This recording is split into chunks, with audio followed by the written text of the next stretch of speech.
The push came without warning. One moment, I was sitting peacefully at my own kitchen table, and the next I felt hands shoving my shoulders hard.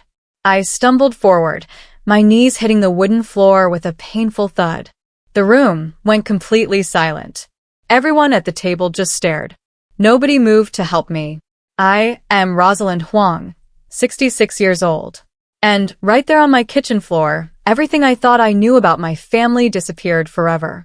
My daughter-in-law, Sienna, stood over me, her face red with anger. She wasn't sorry. She wasn't embarrassed. She looked like she had been planning this moment for a very long time. "Get out of this house, Rosalind." Sienna's voice was cold and mean. She pointed toward the front door like I was a stranger who didn't belong here. "My parents don't need you here anymore. Just leave." The words felt like ice water being poured over my head. This was my house. The house I had lived in for 40 years. The house where I raised my son Kieran. The house my husband built with his own hands before he died. And now this woman who had only been part of our family for 3 years was telling me to leave. The smell of roasted chicken filled the air. The Thanksgiving meal I had spent all day cooking sat untouched on the table. I looked at my son Kieran. He was my only child. The boy I carried for 9 months. The baby I held in my arms on his first day of life. The young man I helped through college when money was tight. He was sitting there eating cranberry sauce like nothing was happening. His fork scraped against his plate. That sound was the only noise in the whole room. "Kieran," I whispered, "please help me up." He didn't even look at me. He just kept eating.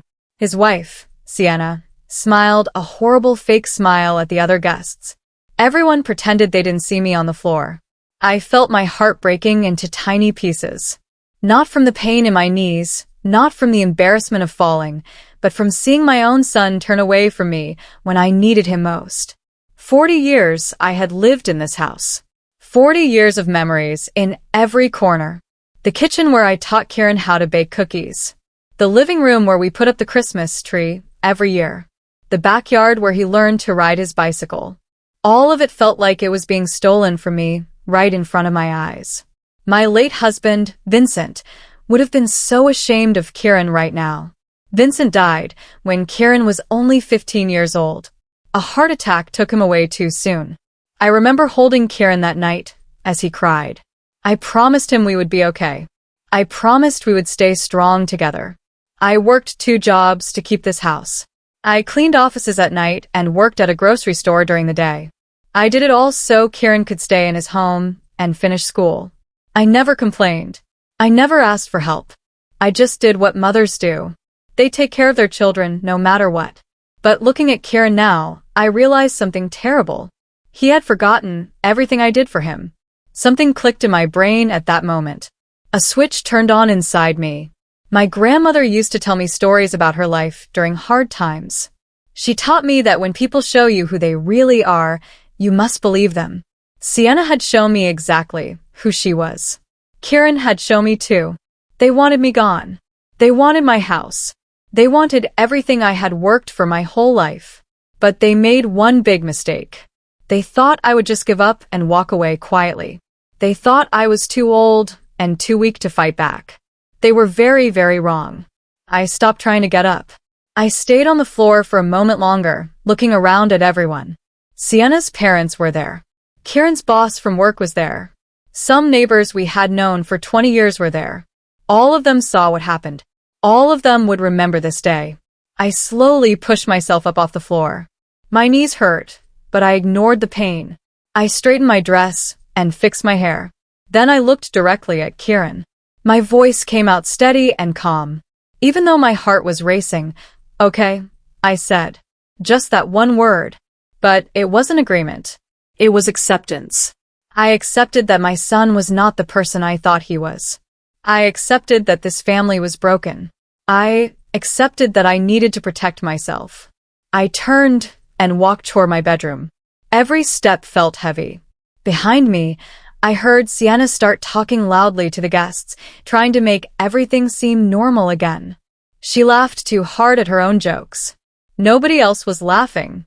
I reached my bedroom and closed the door quietly behind me. My bedroom looked exactly the same as it had for decades.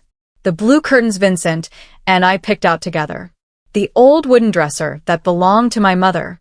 The photographs on the wall showing Kieran growing up. I sat on the edge of my bed and looked at those pictures. Kieran as a baby. Kieran on his first day of school. Kieran graduating from high school. In every picture, I was there beside him, smiling, proud, loving. When did everything change? When did my son stop caring about me? I knew the answer. Changed when he married Sienna. 3 years ago, Kieran brought Sienna home for the first time. She seemed nice at first, pretty and polite. She worked at a bank and wore expensive clothes. Kieran looked so happy with her. I wanted to be happy, too. I welcomed her into our home. I tried to be a good mother-in-law, but slowly things started to change. Sienna began making small comments about the house. She said it was too old-fashioned. She said it needed updates. She talked about how much money the house would be worth if we sold it. First, I didn't think much about it, but then the comments got more direct. Sienna started asking questions about my will. She wanted to know what would happen to the house after I died. She asked if Kieran was listed as the owner. She suggested I should add her name to the house papers since she was family now. I always changed the subject. Something inside me didn't trust her. Vincent used to say that a mother's instinct is never wrong. I should have listened to that instinct more carefully. I should have seen what was coming, but I didn't want to believe my own son would hurt me. I opened the drawer of my nightstand and pulled out a small box. Inside was a business card. The card belonged to someone named DiL Crow. He was a lawyer who specialized in helping older people protect themselves. My friend Margot from church had given me his card 6 months ago. Margot told me a scary story about her sister who lost everything to her greedy children. Margot said I should be careful and make plans just in case. I had put the card in this box and tried to forget about it. Now I was glad I kept it. I picked up my phone from the nightstand. My hands were shaking a little, but I dialed the number on the card. It rang 3 times before someone answered. "This is DiL Crow," the voice said. He sounded professional and kind. "Mr. Crow, my name is Rosalind Huang. My friend Margot gave me your number. I need help." I tried to keep my voice from shaking, but it was hard. "What kind of help do you need, Mrs. Huang?" he asked gently. I took a deep breath and told him everything. I told him about Sienna pushing me, about Kieran ignoring me, about them wanting my house. DiL Crow listened to my whole story without interrupting. When I finished talking, there was a moment of quiet. Then he spoke in a serious voice. "Mrs. Huang, what happened to you today is called elder abuse. It's against the law. When someone physically pushes or hurts an older person, especially in their own home, that's a crime. And when family members try to force you out of your own house, that's another type of abuse. You have rights. You have options."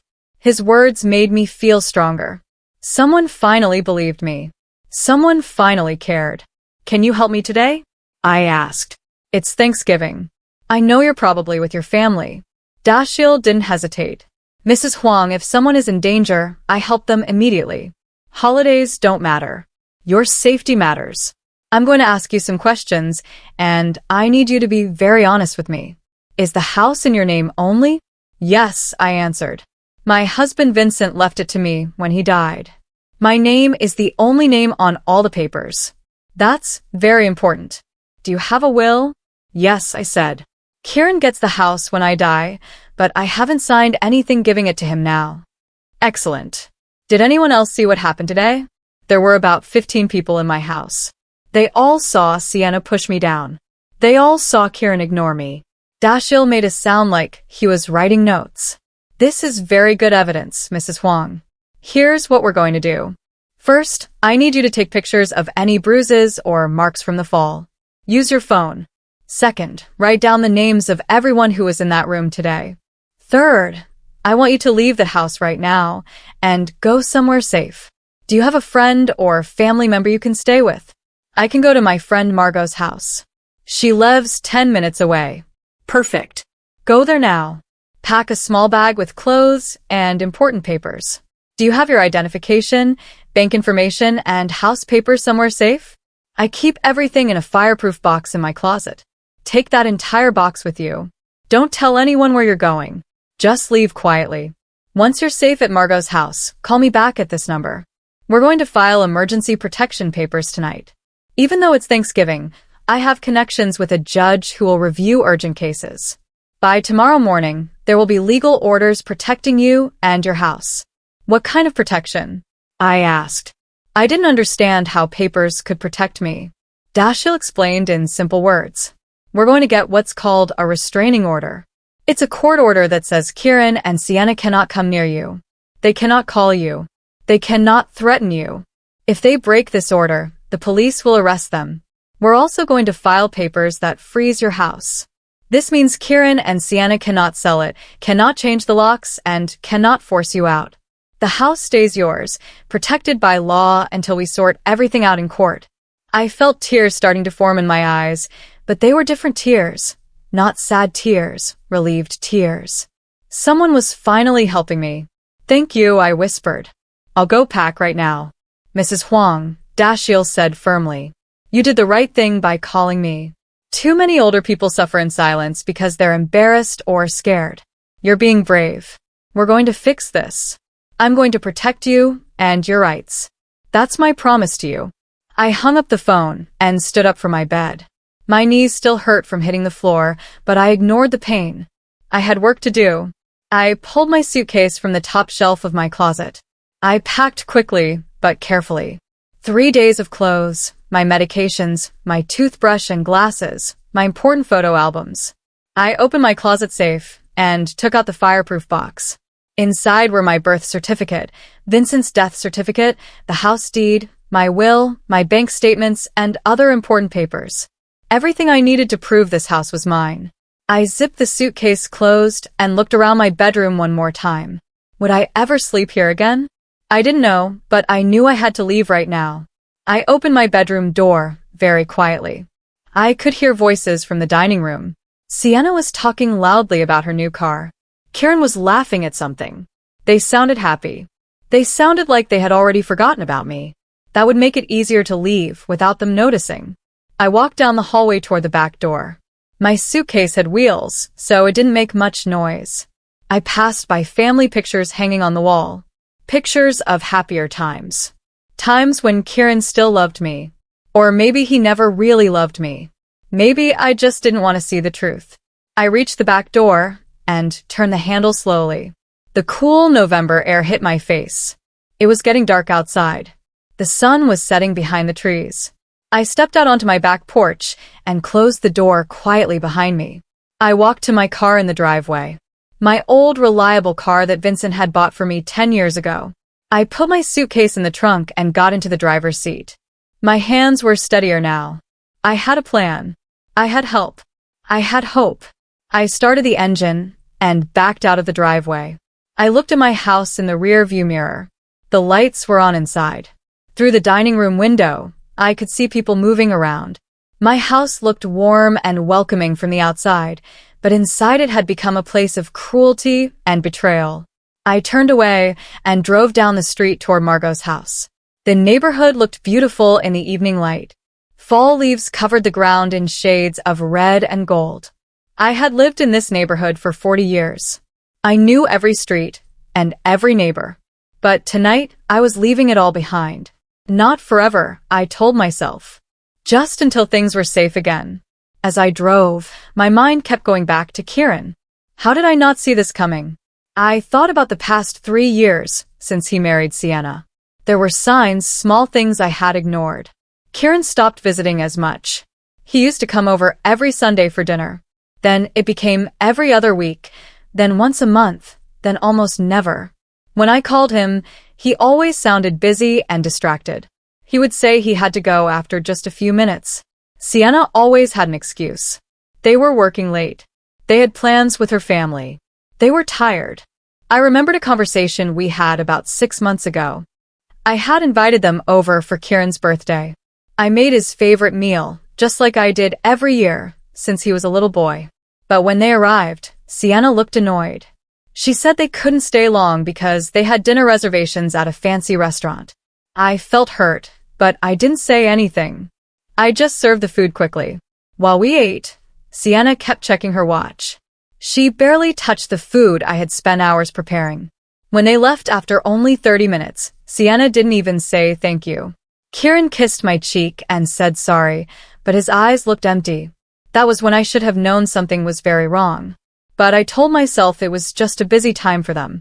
I made excuses for their behavior. I didn't want to admit that my son was changing into someone I didn't recognize. I pulled up to Margot's house. It was a small, cozy home with a garden full of flowers. Margot answered the door before I even knocked. She must have been watching from the window. "Rosalind, what happened? Are you okay?"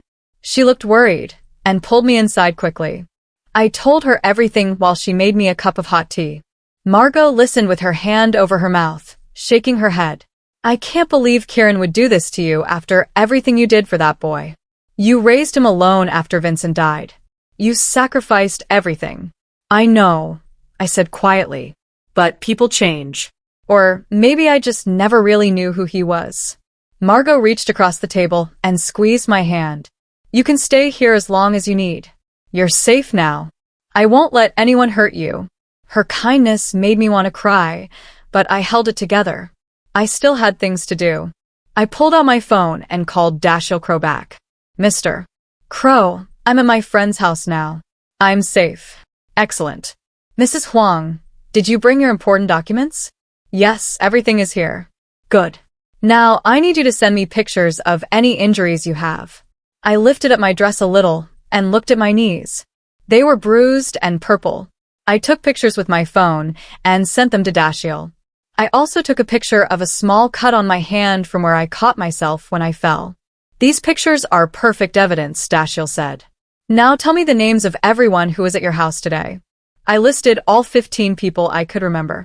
Sienna's parents, Kieran's boss, 3 neighbors, some of Sienna's friends from work, and a few other people. DiL wrote everything down. "Perfect. Some of these people might be witnesses if this goes to court. Now, here's what's going to happen next. I'm calling Judge Pemberton right now. She's a friend who handles emergency cases. I'm going to explain your situation and send her the pictures and information. She'll review everything tonight. By tomorrow morning, you'll have legal protection. The restraining order will be delivered to Kieran and Sienna's address." "What will happen when they get it?" I asked. DiL explained carefully. "The police will bring them the papers. The papers will say they must stay at least 500 feet away from you at all times. They cannot call you, text you, email you, or contact you in any way. They also cannot go to your house. If they try to enter your house, the police will arrest them immediately. The papers will also say that the house is frozen. This means they cannot sell it, rent it, or change anything about it. The house stays exactly as it is until the court makes a final decision." "How long will that take?" "Court cases can take time," DiL said honestly. "Maybe a few months. But you'll be protected during that whole time. And Mrs. Huang, I want to talk to you about something else. Something important for your future." "What is it?" "I want to help you create a safety plan. Not just for now, but forever. Too many older people face this kind of abuse from their own families. You're not alone. I work with a group that helps seniors protect themselves and their property. We teach people about their rights. We help them make legal plans so this never happens again." "That sounds good," I said. "I want to make sure Kieran can never hurt me again." "Exactly. Here's what I'm thinking. After we handle this emergency situation, we're going to update your will. We're going to add special rules that protect you if Kieran ever tries to hurt you again or take advantage of you. He'll automatically lose his inheritance. The house and all your money will go somewhere else. Maybe to a charity you care about or to a friend like Margot. This way, Kieran knows that being cruel to you will cost him everything. It's the best protection you can have." I like this idea a lot. It felt fair. If Kieran wanted to be part of my life and treat me with respect, he could have his inheritance. But if he chose to be cruel, he would get nothing. DiL continued talking. "I also want you to think about creating something positive from this experience. Many of my clients who go through situations like yours end up starting support groups or charities to help other seniors. It gives them a purpose and helps heal the pain. Would you be interested in something like that?" "Maybe," I said. "Right now I'm just trying to get through today, but maybe later. That's perfectly fine. One step at a time. For now, just rest at Margot's house. Eat something. Try to sleep. I'll handle all the legal work tonight. I'll call you first thing tomorrow morning with an update. Thank you so much, Mr. Crow. You're welcome, Mrs. Huang. You're gonna get through this. You're stronger than you think. After I hung up, Margot brought me a plate of food, some leftover chicken and vegetables from her own Thanksgiving dinner. I hadn't realized how hungry I was until I started eating. The food tasted good, simple and warm. Margot sat with me while I ate. She told me stories about her own family problems to make me feel less alone. She talked about how her daughter had tried to convince her to sell her house and move into a nursing home so the daughter could have the money. But Margot had refused and set firm boundaries. Now their relationship was better because her daughter knew she couldn't push Margot around. Your story gives me hope, I told her. It shows me that I can survive this. You absolutely can, Margot said firmly. And you will. You're one of the strongest women I know. That night, I stayed in Margot's guest room. The bed was comfortable, but I couldn't sleep. My mind kept replaying everything that happened. The push. The fall. Kieran's cold, empty face. Sienna's mean words. Every time I closed my eyes, I saw myself on that floor with everyone staring at me. Nobody helping. Nobody caring. But then I remembered DiL Crow's words. You have rights. You have options. You're being brave. Those words became like a song in my head. They helped calm my racing thoughts. Slowly, I began to feel less scared and more determined. I got out of bed and walked to the window. The moon was bright in the sky. The stars were shining. Somewhere out there, Kieran and Sienna were probably sleeping peacefully in my house, thinking they had won. They thought I was weak and broken. They thought I would just disappear and let them have everything. But they were wrong. I was going to fight not with anger or revenge, but with the law and with truth. I was going to stand up for myself and show them that you cannot treat people this way, especially not your own mother. I thought about Vincent, my dear husband, who had been gone for so many years. What would he think about all of this? Vincent had always been a gentle man, but he had strong values. He believed in fairness and justice. He believed in standing up for what's right. I could almost hear his voice in my head. Rosalind, you're doing the right thing. Protect yourself. Don't let them steal what we built together. That imaginary voice gave me comfort. I went back to bed and finally fell asleep around 3 o'clock in the morning. The next morning, Margot woke me up gently. Rosalind, it's 8 o'clock. Mr. Crow called. He wants to talk to you. I sat up quickly and took the phone. Good morning, Mrs. Huang.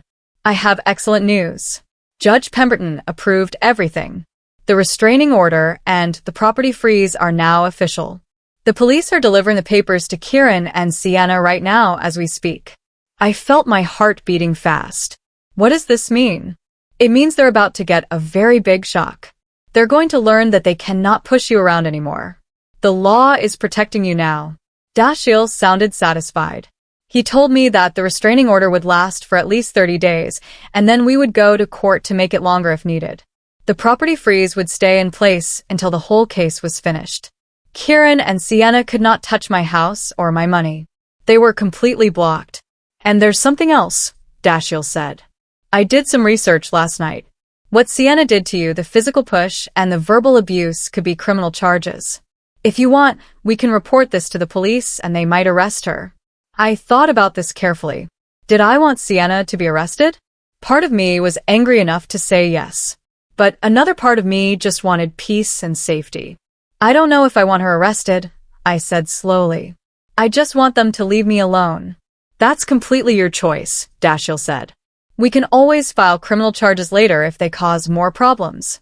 For now, the restraining order sends a very strong message. They know you're serious. They know they can't bully you anymore. As we were talking, my phone started buzzing with notifications. Text messages were coming in one after another. I looked at the screen. They were all from Kieran. The first message said, "Mom, what did you do? The police just came to the house." The second message said, "This is crazy. You can't do this to us." The third message said, "Call me right now. We need to talk." The messages kept coming. 15, 20, 30 messages. Then my phone started ringing. It was Kieran calling. "Mrs. Huang, don't answer that," DiL said firmly. "The restraining order says he cannot contact you. Every message and call he's making right now is breaking the law. Save all of those messages. They're evidence." "But he's my son," I said quietly. "I know this is hard," DiL said gently. "But he made his choice yesterday when he let his wife push you and when he ignored you on the floor. Now you're making your choice to protect yourself. You don't owe him an explanation. You don't owe him anything. Let him worry. Let him panic. Maybe it will teach him a lesson about consequences." I turned off my phone's ringer and put it face down on the table. Margot brought me breakfast, scrambled eggs, and toast, but I could barely eat. My stomach was in knots. Around noon, Margot's doorbell rang. We both jumped. Margot looked through the window carefully. "It's a police officer," she said. "Should I answer it?" "Yes," I said. My heart was pounding. Margot opened the door. The police officer was a kind-looking woman with gray hair. "Are you Rosalind Huang?" she asked. "Yes," I said, stepping forward.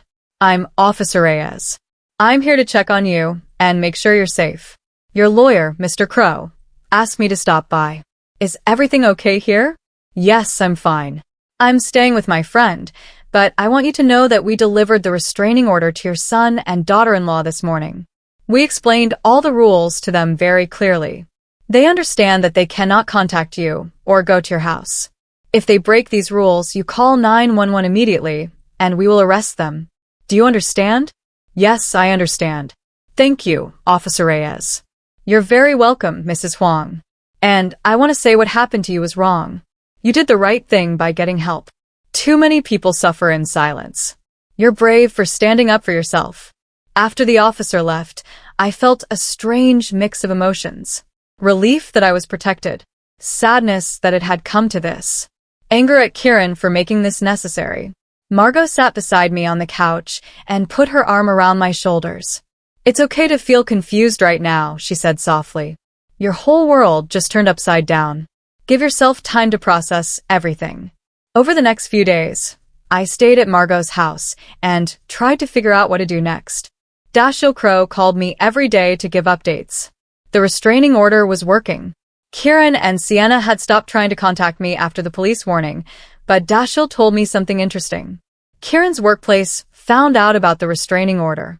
Apparently, having a restraining order for elder abuse looks very bad, especially for someone who works in finance where trust is important. Kieran's boss called him in for a meeting. They put him on temporary leave while they investigated the situation.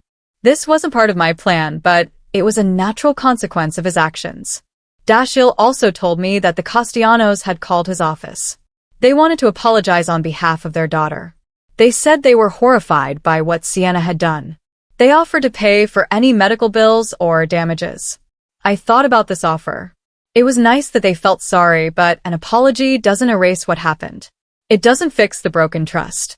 I told DiL to tell them thank you, but I needed time before I could accept any apologies. Right now, I just needed space and safety. DiL agreed. He said I should focus on healing, not on making everyone else feel better. During this time, I thought a lot about my future. What did I want my life to look like now? I was 66 years old. I could live another 20 or 30 years. Did I want to spend those years angry and sad? No. I wanted to spend them doing something meaningful. I remembered what DiL had said about helping other seniors. Maybe I could turn my painful experience into something good. Maybe I could help people who were going through the same thing I went through. The idea grew in my mind like a seed planted in good soil. I talked to Margot about it. She thought it was a wonderful idea. We could start a support group right here in our town. A place where older people could come and talk about problems with their families. A place where they could learn about their legal rights and how to protect themselves. I called DiL and told him about my idea. He was very excited. "Mrs. Huang, this is exactly what I was hoping you would do. I work with organizations all over the country that do this kind of work. I can connect you with them. I can help you set everything up. we can create a program that really makes a difference. Over the next 2 weeks, DiL and I worked together on creating something special. We called it the Silver Shield Program. It would be a free service for seniors in our community. We would offer legal advice, support groups, and education about elder abuse. DiL knew other lawyers who wanted to volunteer their time. Margot knew people from church who wanted to help. Slowly, we built a team of caring people who wanted to protect vulnerable seniors. We rented a small office space in town. We put up posters at senior centers and libraries. We created a website. The response was overwhelming. Within the first month, over 50 seniors reached out to us for help. Each one had their own story of being mistreated by family members. Some were dealing with financial abuse, some with emotional abuse, some with physical abuse, like what happened to me. Every story broke my heart, but also made me more determined. We helped each person one by one. We connected them with lawyers. We helped them file restraining orders. We taught them how to protect their property and money. We gave them support and friendship. For the first time since Vincent died, I felt like I had a real purpose. Meanwhile, the legal case with Kieran and Sienna continued. DiL filed papers asking the court to make the restraining order permanent. He also filed papers to make sure my house stayed in my name only and could never be taken from me. Kieran hired his own lawyer to fight back. His lawyer sent papers saying I was confused and making up stories. They said Sienna never pushed me. They said I fell on my own because I'm old and clumsy. But we had evidence. We had the pictures of my bruises. We had the witness list of 15 people who saw everything. We had my phone records showing I called for help immediately. We had text messages from Kieran that showed his guilt and panic. The evidence was too strong for them to deny. 1 month after Thanksgiving, we all had to go to court for a hearing. It was my first time seeing Kieran since that terrible day. He looked different, thinner, tired. His expensive suit looked wrinkled. Sienna was there, too, sitting far away from me. She wouldn't look in my direction. The hearing lasted 3 hours. Kieran's lawyer tried to argue that this was all a misunderstanding. He said Kieran loved his mother and would never hurt her.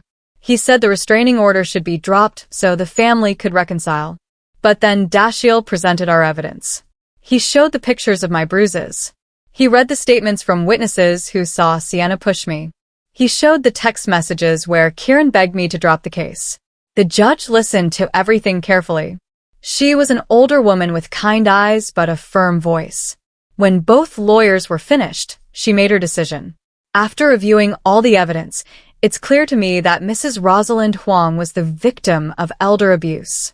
The physical push, the verbal threats, and the attempt to force her from her home are all well documented.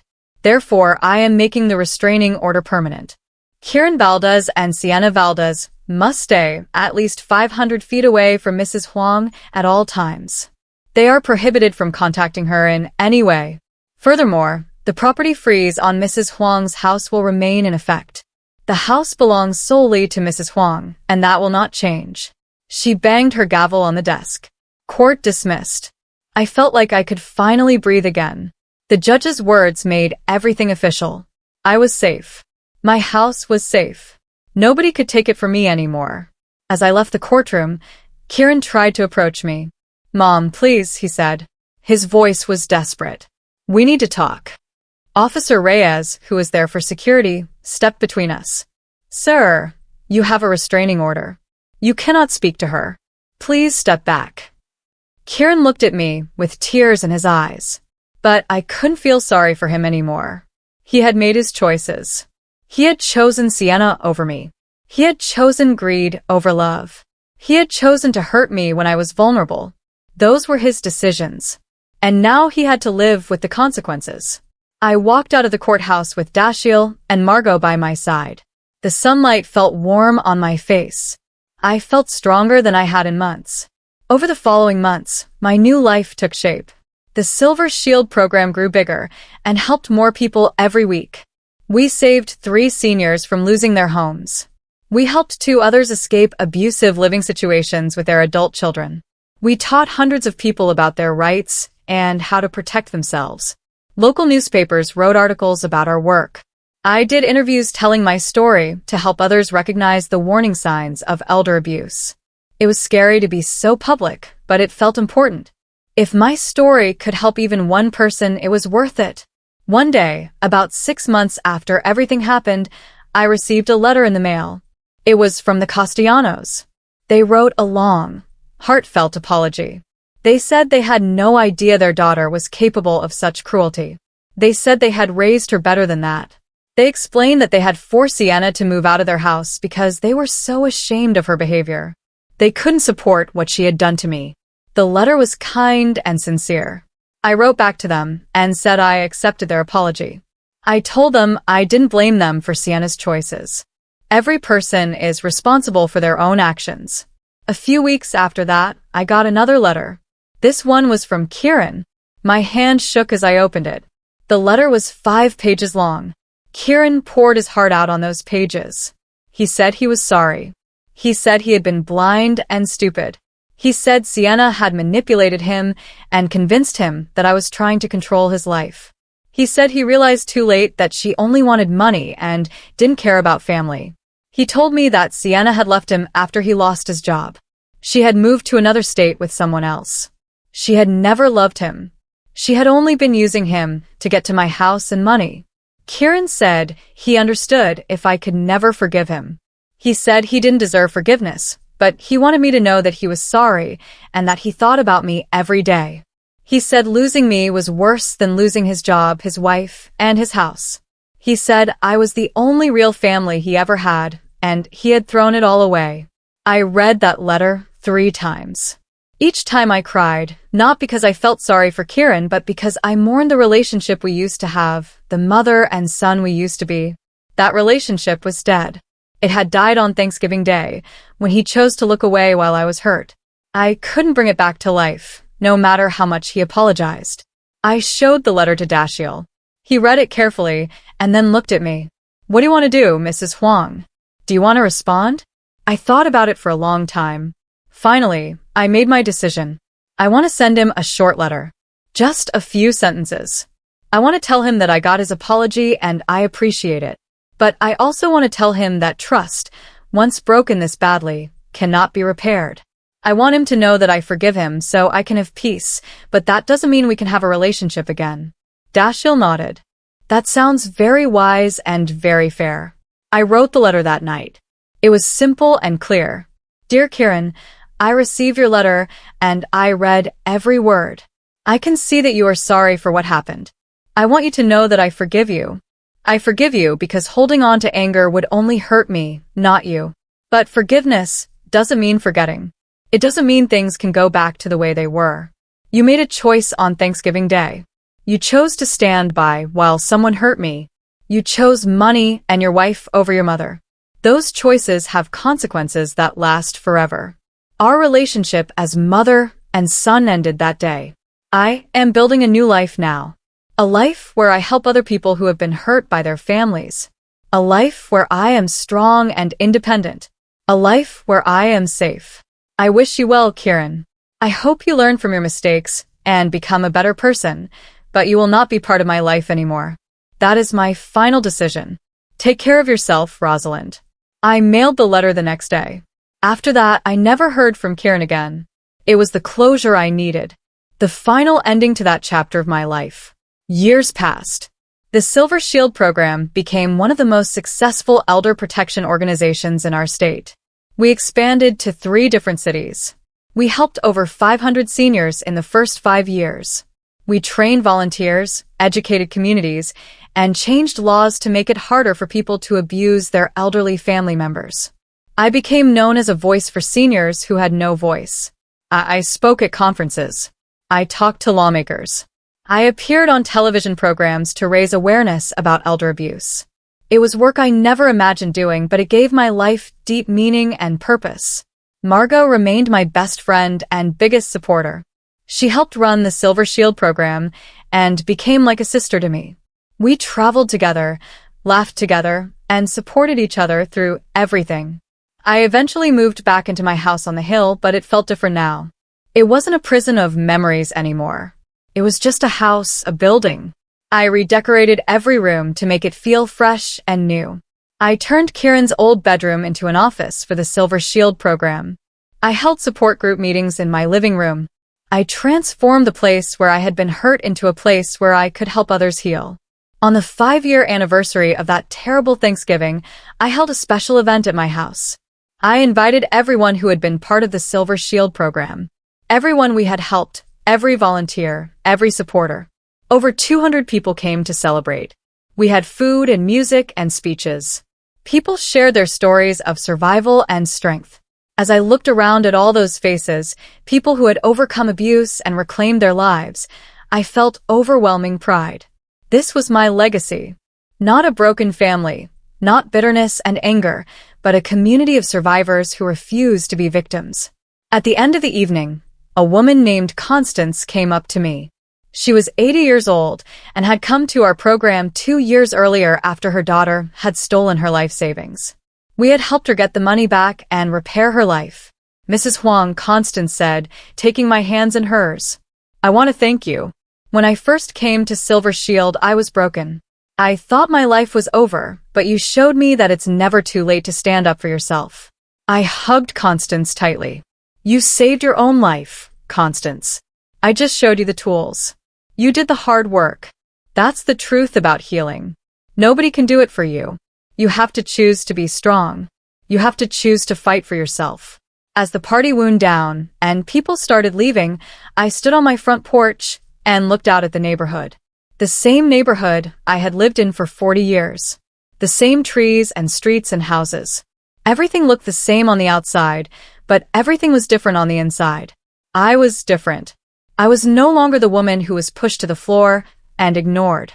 I was no longer the mother who sacrificed everything for a son who didn't appreciate it.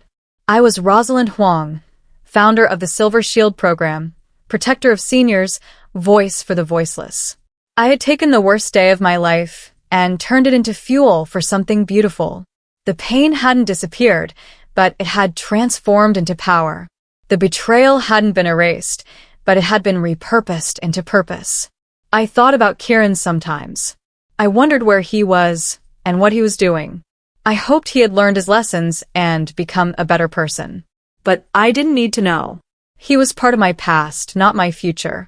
My future was filled with the work I loved and the people I helped. That night, after everyone left, I sat alone in my quiet house. I made myself a cup of tea and sat by the window, looking out at the stars. The house didn't feel lonely anymore. It felt peaceful. I had learned one of life's hardest lessons. Sometimes the people we love the most will hurt us the deepest. Sometimes family will betray us. Sometimes the ones we raised and sacrificed for will choose greed over gratitude. But we don't have to let that destroy us. We can choose a different path. We can choose to protect ourselves. We can choose to turn our pain into purpose. I picked up my phone and looked at a picture someone had taken at the party earlier.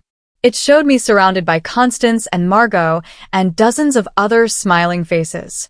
People who had survived, people who had overcome, people who refused to give up.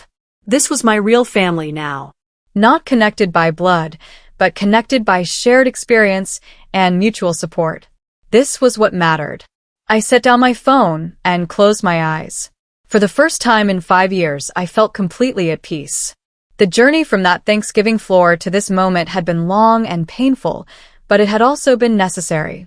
It had stripped away everything I thought I knew about love and family. It had forced me to see the truth. And the truth was that I was stronger than I ever knew. I was capable of surviving betrayal and building something meaningful from the ashes. The little girl inside me who used to need approval and love from others had finally grown up. She had learned to give herself the approval and love she needed. She had learned that her worth wasn't determined by how others treated her, but by how she chose to respond to that treatment. In the end, that terrible Thanksgiving day had been a gift, a painful, devastating gift, but a gift nonetheless. It had freed me from an illusion. It had shown me who people really were, and it had pushed me toward my true calling. I opened my eyes and looked around my living room, the same room where I had served Thanksgiving dinner that awful day. But now it was a room where support groups met, where scared seniors found hope, where broken people found strength. The room had been redeemed. And so had I. I raised my teacup in a silent toast. To survival, to strength, to the courage it takes to protect yourself even when it means losing people you love, to the wisdom that comes from suffering, to the peace that comes from purpose. I took a sip of tea and smiled. Yes, I had been dragged from a Thanksgiving table and thrown to the floor. Yes, I had been humiliated and abandoned by my own son, but I had gotten up. I had dusted myself off. I had called for help. I had fought back with the law and with truth. And I had won. Not just the court case, not just the protection of my house and money. I had won something much more valuable. I had won my freedom, my dignity, my autonomy, my right to live the rest of my life on my own terms. Nobody could take that away from me now. I was 71 years old, and I had never felt more alive. The work continued. The Silver Shield program kept growing. More seniors needed help every day. Some days were hard. Some stories broke my heart. But every single person we helped made it all worthwhile. I remembered a woman named Astrid, who came to us last month. She was crying so hard she could barely speak. Her son and his wife were trying to force her into a nursing home so they could sell her house and take the money. She felt helpless and alone. I sat with Astrid and held her hand. I told her my story. I told her about the Thanksgiving day and the push and Kieran's betrayal. I told her how I fought back and won. As I spoke, I watched Astrid's face change. The hopelessness faded. Something stronger took its place. Determination.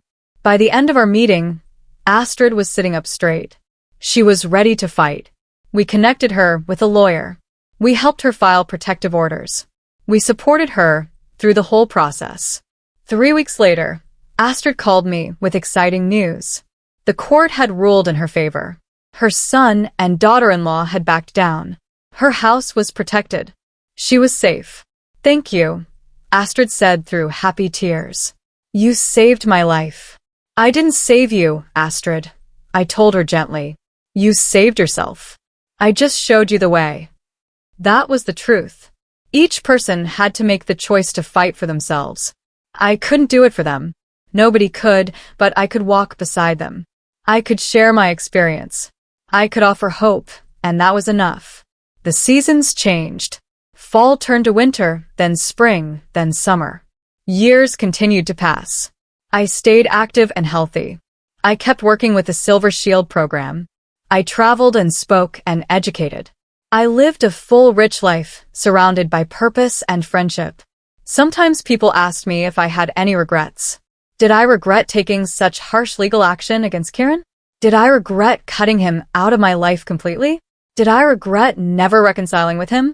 My answer was always the same. I don't regret protecting myself. I don't regret choosing my own well-being over a relationship that had become toxic.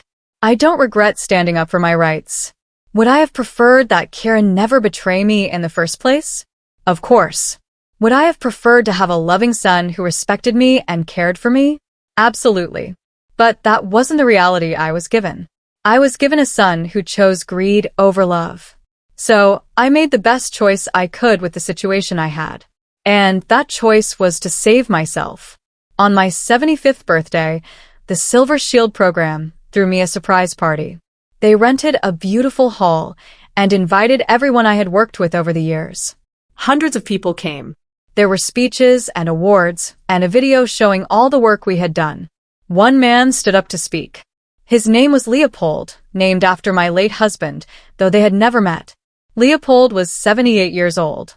He had come to our program 5 years ago after his daughter had forged his signature and stolen $200,000 from his retirement account. We had helped him take her to court and get the money back. Mrs. Huang, Leopold said, his voice strong and clear. "When I first met you, I was ready to give up on life. I thought that if my own daughter could steal from me, then there was no goodness left in the world. But you showed me something different. You showed me that even when people hurt us, we can still choose how to respond. You showed me that we can turn pain into power. You taught me that it's never too late to stand up for ourselves. Because of you, I got my money back. Because of you, I learned to set boundaries. Because of you, I found a new purpose helping other seniors through this program. You didn't just save my savings, Mrs. Huang. You saved my spirit. The whole room erupted in applause.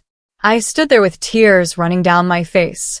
These were good tears, healing tears, tears of gratitude for the unexpected path my life had taken.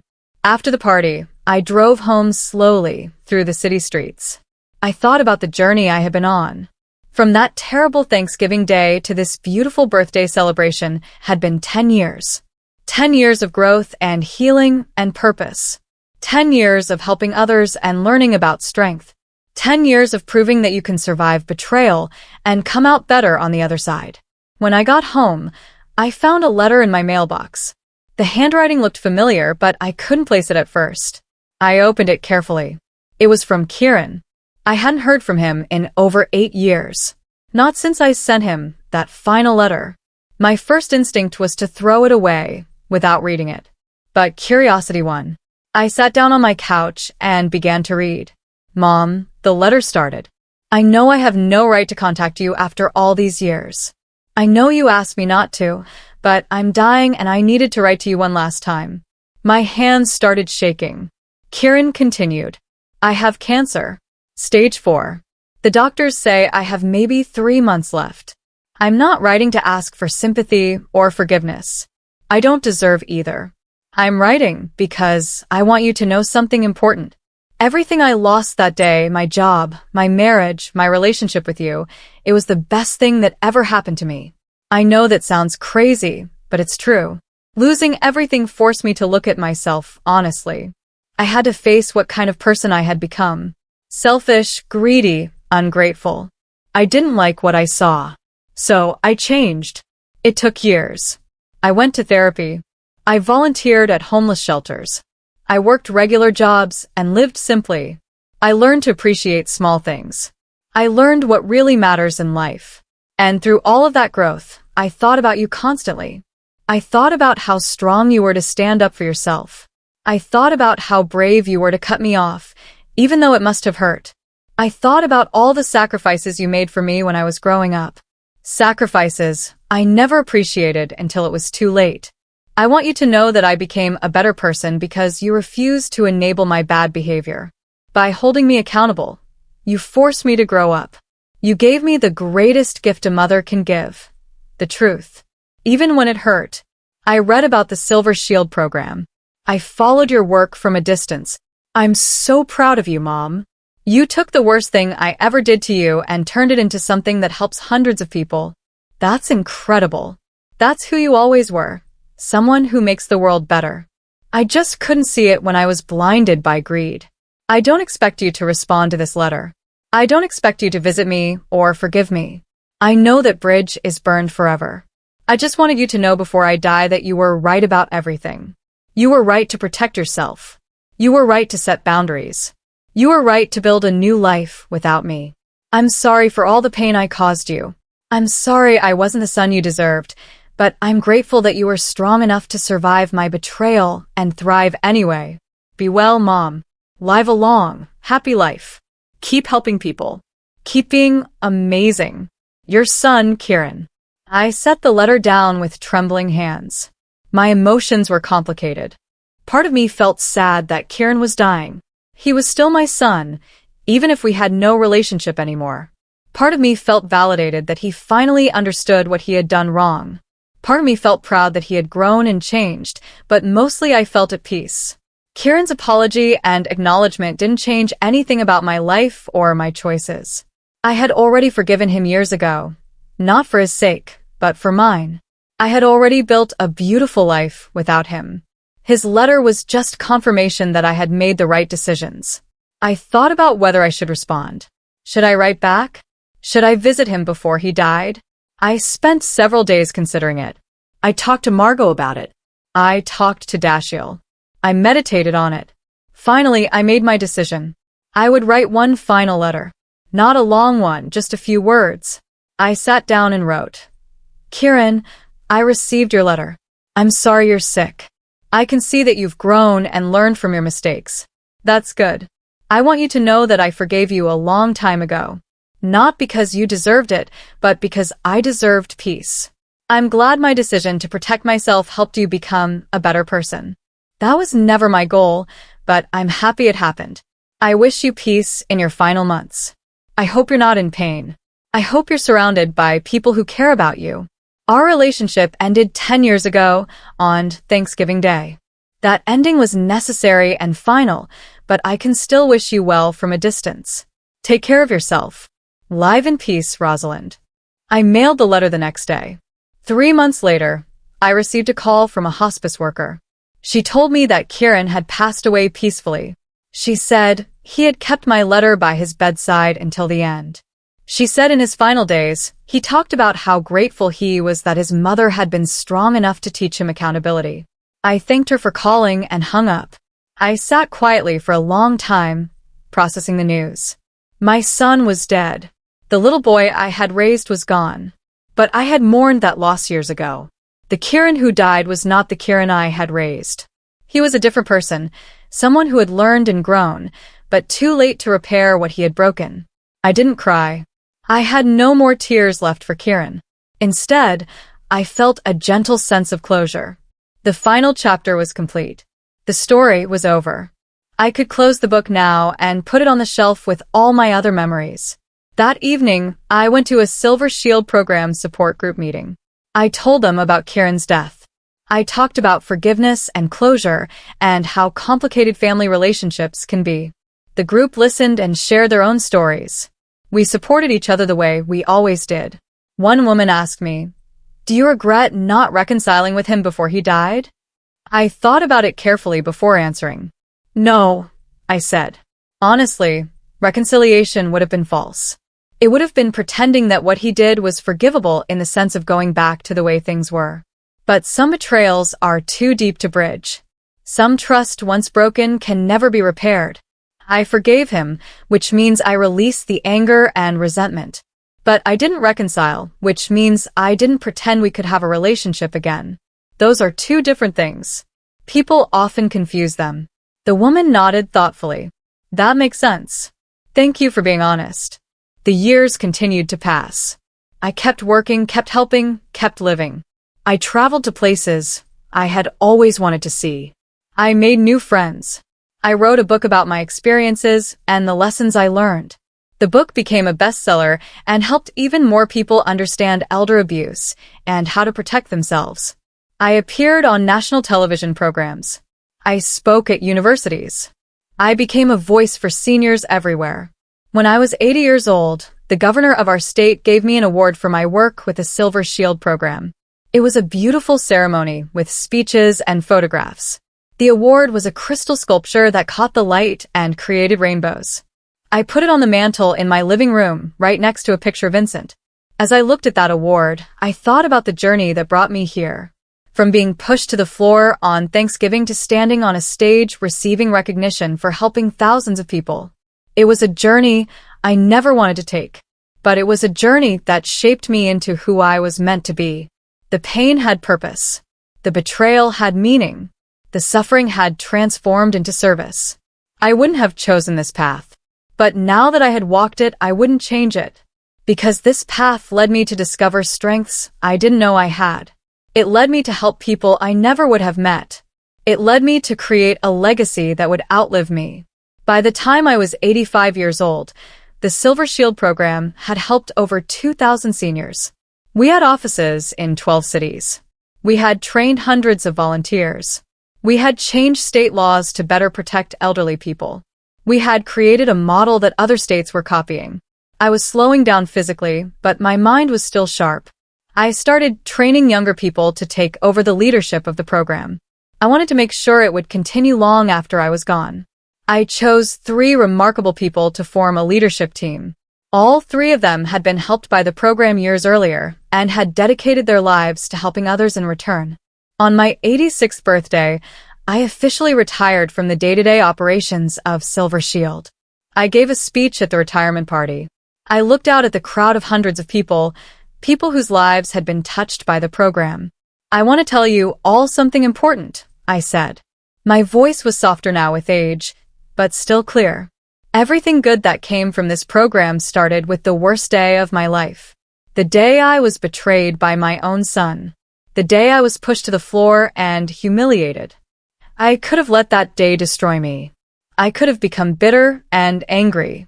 I could have given up. But instead, I chose to fight. I chose to protect myself.